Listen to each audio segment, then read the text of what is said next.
tol. Ito nang kalagayan natin ngayon tol. Sobrang sakit ng dito ko. Grabe. May ano talaga dito tol. Parang durog talaga yung buto natin tol. Yun tol. Salamat nga po pala sa mga nagbigay tol. Hindi ko naman kayo mga isa-isa nagbigay ng pangkain namin tol. Kaming dalawa ni Brad. Ayun lagi Brad, mga kapuna-puna. Wala din sila Brad. Nabilin hindi pa ho yan. Cek dira to. Wala naman tayo bala. Ay gumpiyansa sa palibot. Kaya naratan yung mga gumpiyansa kaya manilihok mga sagbot to.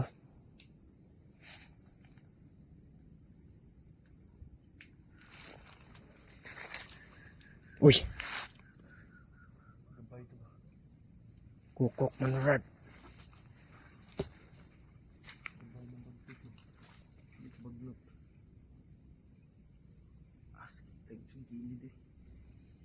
Kira ka?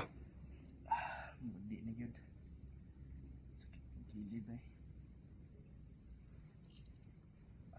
Relax ka. Bre. Itas ng kilid eh. Basa kita gabi no. Gani nauga na yun.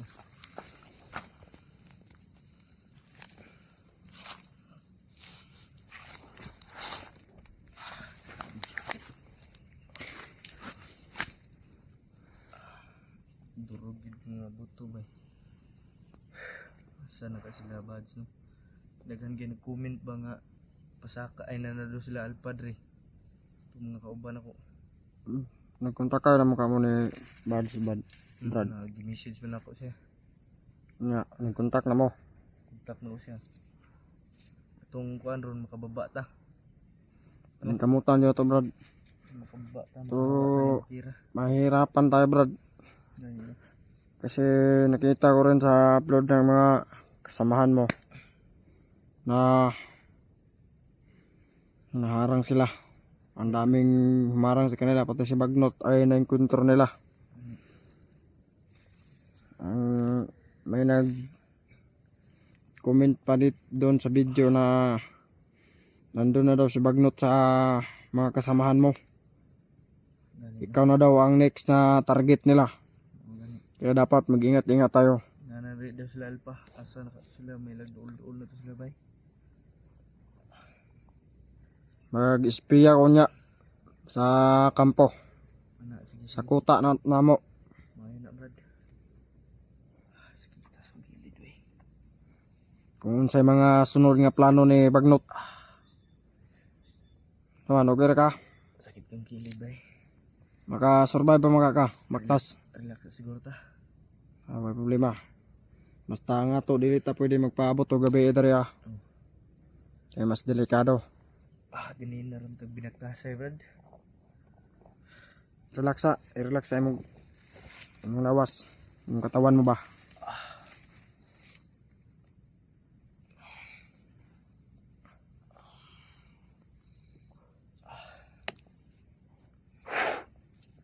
Pati ako nga rin. Mga pagkaon na anaba man katudaan. Gamay na lang na itong pagkaon rin Brad. Hindi na naman makahigo og duha ka adlaw. Mga karon na lang guro ning gabi eh. Ugma, wala na tayong kakainin. Bukas. Mga naning kamot ang mga kababa ron. Maning kamutan tara. Sakit kayong kilid pa. Itong mga sinina ang imong gipalit na rin sa kuwan. Bag. Akong gikuan. Akong gikuan kay basa. Namay ugada Brad. Pag ilisi na Brad. Ay mo ni nauga naman eh.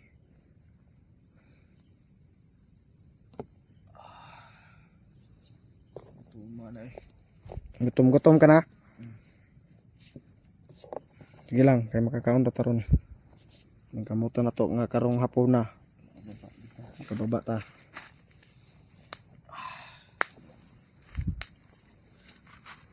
sila magbalita sa mga kasamahan ni mo Brad na ay gusto magbago wala. Wala. Di na ko sila makumbinse. Nagig kay ay lang pag sa kay masumbong ba. Madamay pa naman ka. Madamay pa. Amat yun ako sila. Huwag sumbong sila. Abi na kog nawala tong kutsilyo Brad ba. Naram dito diya sa bago na o kaya na ko ganina. Ay, Na. okay na. Brad, kay marag lain man. Pero marag wala mo kutsilyo Brad. Mataro kung kuhan sa mga taga pagtanaw Brad. Pero Ngiti sa Brad. yan tol. Ngiti Brad. Ito nang kalagayan natin ngayon tol. Sobrang sakit ng dito ko. Grabe. May ano talaga dito tol. Parang durog talaga yung buto natin tol. Grabe yung natamo nating bugbog ba. Yan. Yan na yung dito sa paligid. Grabe.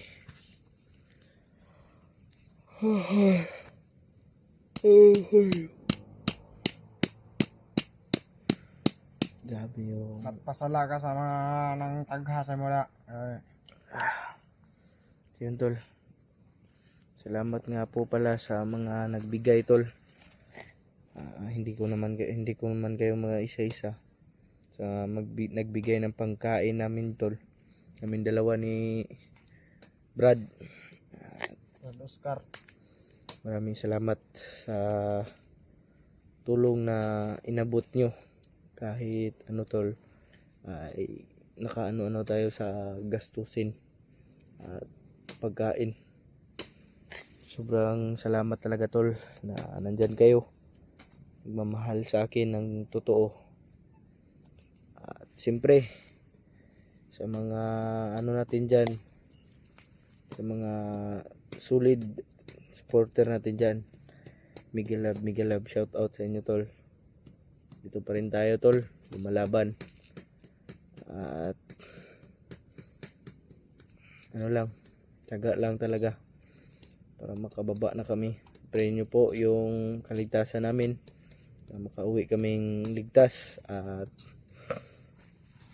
makauwi kaming ano, walang mawawala, walang kulang. Itong kasama ko tol si Brad Palayo, ay ato na lang ni siyang tawagon og kuan si Dudong, tawagon na to ni siya Dudong okay, para nani siya kuan tapuntay kuan siya ha. Ako kaya kung pasalamat niya tol, malaki yung pasasalamat ko na sinamahan niya ako sa bawat lakad ko. Pinag-anuhan niya ako, nagsisilbihan kahit di naman kami kadugo. Salamat sa iyo Brad Dudong. Walang ano man Brad. Malaki yung tulong na Tagal ko nang pinaplano at binabalak na tumiwalag sa grupo ni Bagnot. yan, Kasi hindi ko na naiintindihan yung kalakaran doon. buti naman. Masahol pa sa hayop si Bagnot. Kaya dapat na siyang wala sa mundo. Yan tol. At hapon na dito. Anong oras na ngayon? Mga alas 4 na siguro, alas 3 Brad. Makaabot pa tanig ko baba. Ano size naman ron. Dool naman siguro Brad no. Baba dre. Marag paminaw na ko. Dama ko na malapit na lang tayo kasi naririnig ko na yung mga boses ng mga motor, mga tunog ba. Ay salamat. Pero ito pagbaba ni mo na malit ka gamit Brad. Malit ka pagkaon. Ayan tol, bumaba kasi siya tol, bumili siya ng tol. At nagpaiwan lang ako tol. Kasi hindi ko kayang maglakad kasi sumasakit yung dito ko. Nagpaiwan lang ako tol. Bumili siya ng gamit na masusuot namin. Alam ko yung pasikat-sikat pa baba Brad. Abuti na lang. Kaya kung Salamat talaga si Brad. dali mamaya. Kaso nung bumaba ako Brad, Mm-mm. doon sa dinaanan ko Brad, ay may mga kasamahan ako na mga bandido. Mm. Sa tinanong nila ako kung saan ako pupunta. Mm. Sinabihan ko naman na may ano lang ko, bibili lang ako ng yosi. Mm. Buti na. Kaya yun, pinadaan nila ako sa daanan na yun. Mamaya pag baba natin, hindi tayo pwede bumaba, hindi tayo pwede Dumaan doon. dumaan doon. Kasi delikado doon. Ang dami nilang nakabantay. Buti na lang ay nakalusot ako nung bumili ako ng yosi. Likay lang tayo siguro dito. Iwasan lang natin yun. Tara brother. Ay po. Ayo, dere ra gunita ra ko brad kay istoryahon ka na ko ni paliwanag sa tama. Na-charge na naman ulit tong CP natin tol kaya yun ano tayo. Nakapag-video tayo ulit at nagpa-load tayo. Kunti na lang yung ano niyan, battery percent. Oo nga. Kasi yan yung ginagamit natin pang ilaw. May mga aso doon brad ba? Kaya mga ano yan, mga alaga yan ng mga bandido. May mga naririnig akong aso ba? Mga alaga yan ng mga kasamahan kong bandido. Alaga pala nila yan. May kampo dyan. May kuta kami dyan sa unahan, kaya wag tayo dyan dadaan. Iwasan Delikado ang natin. buhay natin dyan. Ayong dalawa ang mabubura sa mundo pag dumaan tayo dyan. Buti na lang talaga meron to si dito si Brad Dudong. Dili ako si Brad Dudong Brad. Ganit no, Dudong lang ba? Ako si Brad, George Nega. Niga na lang ang tawag si mo. Oh, Nega. Yes, Manega. Niga dahil siya dahil tol. Niga na lang ito itawag si Niga. Yun, salamat sa iyo Niga. Walang anuman, Nega. Tulong mo. Hindi ako Niga. Mas karaboy ako. Yun, kulsay natin yan. Nega. Sige Nega. Yun Manega. Madik, Manega. Uy, bastos yan. Wag yan Nega. Binibiro lang kita. Ay, delikado ng kalagayan natin. Kahit Idaan lang pa paano natin no. yan sa biro. Tingdaan natin sa biro. Para mawala din yung kaba na nararamdaman natin ba. Kasi di natin alam yung peligro at Yun ba?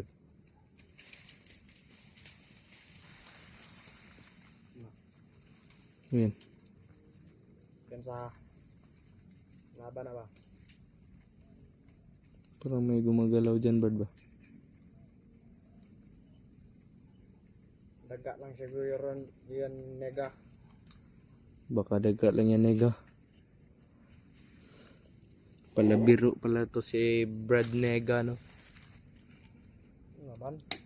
Pala Huwag biro. seryosohin ang buhay. Wag. Dapat seryosohin natin buhay kasi yung buhay ay isa lang. Di Dapat naman tayong ibig magpakabait. sabihin ko ba, huwag mong masyadong seryosohin yung mga problema. Oo nga. Yan. Idaan mo lang sa biro, tawa, kulit. Yan. Kahit papano ay maibsan yung ano mo ba, problema mo sa buhay mo. Di yung puro ka na lang problema. Ano. Lalo na ngayon, ang daming problema ang dumaan. Nakadungog mo siguro ka sa Delikado pang buhay natin. nakadungog mo siguro kayo sa istorya no nako sa kong pinsan gabi nga akong papa na sa ospital. No. Ko to. Kung ako natulog ato. Lah. Yun. Plano yun ba? Baka ano lang naman yung mga kasamahan mo. Supply na na. Baka mga kalaban yan. Dalawa lang ibig sabihin yan. Ay. Yung papa ko tol ay ngayon ay nagpapagaling sa ospital. Hindi lang natin babanggitin kung anong lugar. At yung pinsan ko yun si Johnny, yung pinsan ko na nandun nagbabantay sa papa ko na sa hospital. Balak ko nga sanang tulungan siya Hindi kaya tol. Hindi kaya ng ating ano. Kasi sobrang ano tol. Wala pa tayong pagkukunan ng pera. Wala tayong ano. Wala tayong sahod. Wala pa tayong sinasahod. Kaya di lang. Makakalabas ka rin dyan. Apa? Pray lang ako lagi na maging okay ang lahat. Gusto ko sana siyang tulungan tol, pero wala talaga. Nangangailangan din to ng tulong tong kasama ko ngayon, si Nega. Yung pamilya niya kailangan pang i-rescue doon. Kaya nga, gusto kong magbago Brad kasi unang-una sa lahat, ang rason, yung pamilya ko Nasa ay ano no, peligro. di lang peligro, delikado talaga yung buhay nila. Pag nandito ako sa samahan ng mga taong halang yung kaluluwa ba, Yan yung di lang peligro yung buhay. Pag nalaman to ni Bagnot, yung buhay ko at saka buhay ng pamilya ko ay maipit talaga. nakatuntun naman nila inyong balay no. Katuto sila sa kong balay, pero once na malaman ni Bagnot na nga kung magtiwalag sa iya ha, Patay gid doon pamilya to ba. delikado ko. Okay ra sa kuha, ug ako lang ang puntirya ko ni Bagnot. Yung pamilya na. Pero akong pamilya, medyo ko masugot ana, hindi ako papayag doon. Kay akong pamilya po sa una kay itong mag-ina na ko mga gito patay gid, kipatay ni Bagtik ni Kilaw sa akong atubangan pa gyud. Harap-harapan gyud, grabe gisunog pas balay, bukog na lang ako nakuha na kay nakabalo man sila ba nga nalaman nila na nagtraidor ako yun. Kaya yun yung ano, kaya isipin mo yung pamilya mo sa madaling panahon. So bababa pa tayo Brad para kuha tayo ng ano. May alam kasi akong daan na pwede nating daanan, kaso matatagalan pa tayo mga 3 araw, 4 na araw. Kasi di tayo pwedeng dumaan doon sa dinaanan ko. Na pag yung pagpamili ko ng ano ba, yung mga ulam natin at saka yung kakainin natin dito. Di tayo pwede dumaan kasi napakarami nila. Kaya pala dali natingala ko to no nga madali ka lang nakababa. Kasi mas malapit lang yun dito sa ano, kaya pinalagyan natin. Kaso Maraming kalaban. di lang sa marami, nandun pa si Bagnot. Di naman pwedeng isulod mo ay ilagay mo ko sa sako. Hindi rin pwede. Baka magtaka sila anong ibababa mo. Muntik ka nga ako hinarang nila nung ano, sana ako pumunta raw. Tara Brad, hinahinay ta Brad kay Hinamin ko na lang sila ba. alas 5 na. Tara kay Murag. Para mo na po ngit balik kami dugay diri ah. Tara. Punta na kami tol. Nahay. Yan tol. Bababa na po kami.